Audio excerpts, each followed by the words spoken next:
Okay, so the general overview of what's happened recently is the flow front has stalled, and I say for now because we can see evidence upslope of the lava being fed to the flow overall. There's been no significant change in the magma supply to the volcano. And the mode of eruptive activity in the last week or so has been inflation.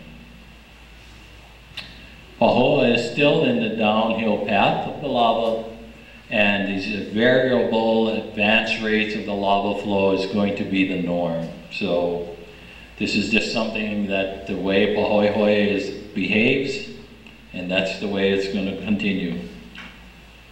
Okay, this overview map just kind of showing again the Pahoa event here in gray. This June 27th flow shown in pink. Lava is being fed from the flank of Pahoa through a lava tube system, and the lava tube system goes all the way to about here. Doesn't extend all the way to the front because the tube hasn't had a chance to develop yet. Okay, so then when it goes to the distal end of the tube, it just basically floods the flow field, and then we see that behavior that we've been discussing. And way down here at the tip, it's narrow. Now let's focus in closer to the tip. So here's the crack system. Here's the lava tube. The tube ends here. And then we have the flow field shown in pink. And in red is the most recent activity. So a little bit of activity here. Actually, this is the most robust activity we have, but it's still, by overall standards, oozing Pahoa over a broad front. Little bit of activity in here and here. And all of this is Pahoa Street, just to get your bearings. Pahoa Street is here, above Pahoa Street, about 350 meters or so is a breakout. Up about 1 kilometer is random breakouts, and this is the flow that Daryl's been talking about on his morning overflights. And then below Pahoa Street, we've seen very little activity except in the area just makai of the cemetery. Okay, so this is what last week looks like. These circles were areas that I emphasize activity. So this is what was happening last week, and this is what it's looking like this week. So the previous slide is only shown or by this bounding box here. And I'll focus in on that in the next slide, but I just kind of want to tell you about the overall activity, what we've been seeing on the distal end of the flow. So here's the area that I'm talking, that's been the most active. And like I said, it's broad front oozing Pahoa. And then we have breakouts over here, and then we have another one here, and all of this is above a Pahoa. Here's a Pahoa here.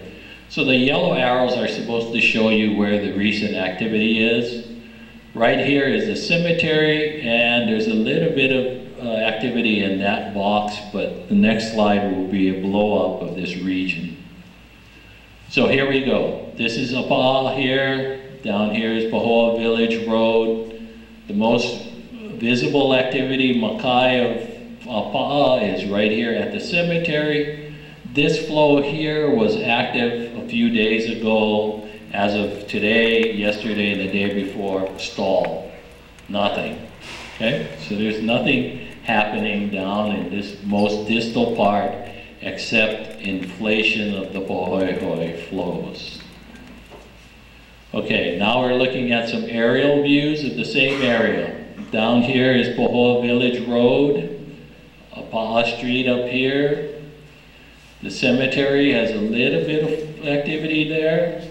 Above, about 350 meters, 370 meters is this breakout that I was talking about.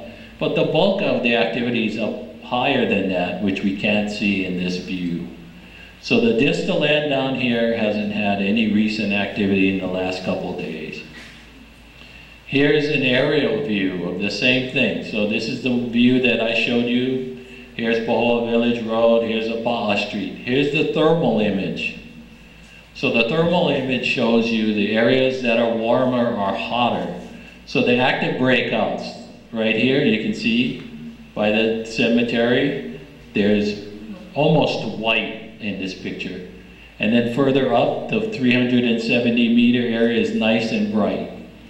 Okay, the upper flow field, as you can see, is fairly more of a blue or purple color. But the distal end is still warm colors, so that means lava is in residence inside of the flow. Even though the flow hasn't had any breakouts, there's still lava sitting in the flow field. Okay? Okay, so now we're going to talk about this typical Pahoa behavior, sort of a leapfrog. We have emplacement of thin lava flows, basically about 3 feet high. The initial phase comes out.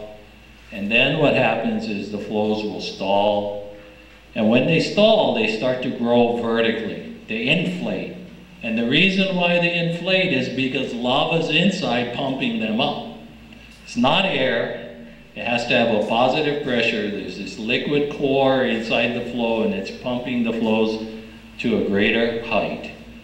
And then, after some period of time, the pressure will cause the flow to rupture and feed flows either downslope or laterally, okay, to the sides. Okay.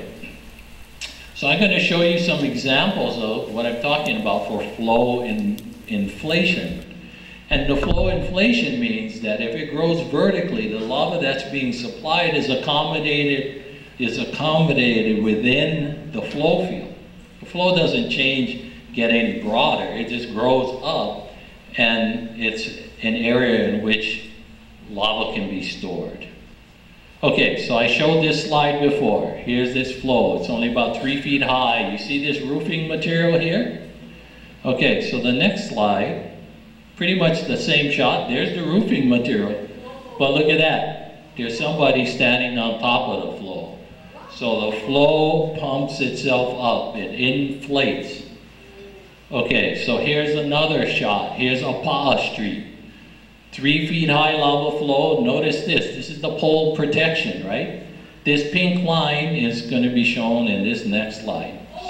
See that? The flow inflates, and so that acts as a reservoir. There's lava in the interior of that flow.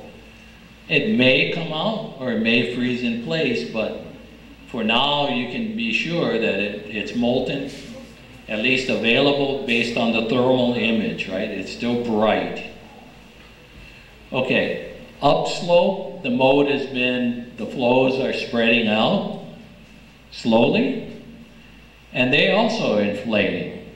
So each inflation event behind has the potential to become a conduit or a possible lava tube to feed the front.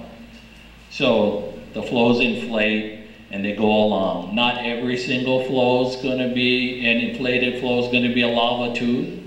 You know, just the more dominant one, the one that's available for that lava supply, will ultimately become a tube. At a Pahoa, it's only about half a football field across, and so we know for sure that there's a tube under there because it's feeding the flow that's burning up the bushes just makai of the cemetery.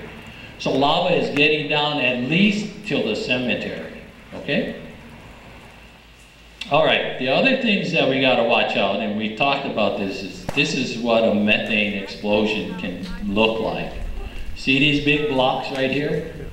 There was an explosion, there's natural decomposition, there's gases in there, they get detonated by the flows, they blow up, and you can imagine if one of these rocks landed on you, would be bad news. Okay, so further upslope, we have breakouts continuing up in this area. We have breakouts resurfacing existing lava flow. Up in this area, we had some very minor breakouts all the way up to just before where the lava tube enters the crack. Okay, so that means these breakouts mean that lava is still getting down as far as the cemetery. Here's a thermal image to show that here are active flows overplating existing flows between the crack and Pahoa Street. Okay, so what's driving the behavior? There are factors that control the lava advance, the slope, how efficient the lava tube is, and what the eruption rate is. The current conditions are there are no major changes in the eruption rate, and it appears that at least from the crack down to Pahoa Street, we finally are able to map a portion of the lava tube, so that segment's getting more organized, more developed. And the Makayan of the flow down between the cemetery and Pahoa Village Road, it's very narrow because there's topography in there that kind of channelizes the flow, keep it very constrained. Okay, so the eruption rate has been steady. Well, how do you know that? Well, right here is a lava tube, and we're looking down at the river of lava next to the flank of Pahoa. And so when we have the opportunity, we go out there and we actually have a line which we go across, and we actually measure the flux of the lava within the tube. So the flux has not changed, okay? It has not changed in the recent time. We also use the tilt meter. You guys have been looking at these DI events. People have talked about them. The take-home message for the DI events is that lava is still being supplied to the volcano. That means that lava is still being supplied to Pahoa, which means lava is still going into the tube, which is bringing the flows into this neighborhood. Okay, so recently, small variations in the tilt like that do not seem to affect the supply of lava in the tube that exits Pahoa. So we've been measuring this. We see that they go up and down, but we see a steady state outflow of the lava in the tube. Okay, so what's in store? Well, the advance rates will remain uncertain. We happen to be in an inflation mode. Okay, so we know that lava is being supplied to the front at least till the cemetery. And we can tell by inflation that lava must be going in other places as well from those examples of inflation that I showed you. The future direction of the flow, they will generally follow the steepest descent lines. Small scale topography may cause minor deviations, but overall the lines are good. And like I said last week, the lines are good for the first pass. After that, the flow goes down, and once it inflates, it's just like having a big wall or a berm. The next flow butts up against that, can be shunted in a different direction.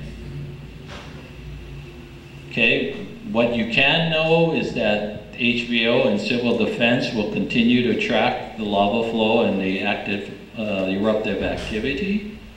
We'll be doing it on the ground by having a presence there. We'll be doing overflights when permitted, weather dependent, things of that nature. And the updates will be on ours and civil defense website. We're working together. So to recap the activity for the past week, the flow front seems stalled for now. There's no change in the eruption rate, and yet the flows continue to inflate, and the inflated flows means that there's a potential reservoir for molten material. Pahoa is still in the downward path, so those of you who have any break from lava threatening your house, this gives you a little more time to be prepared if you're going to do something about this, or it gives you time to prepare. Just one thing not to become is complacent. And then the variable advance rates of the flow front are the normal behavior for this kind of eruptive activity for this phase of Pahoa. Okay, so eruption updates, you can get them at these websites. Thank you very much.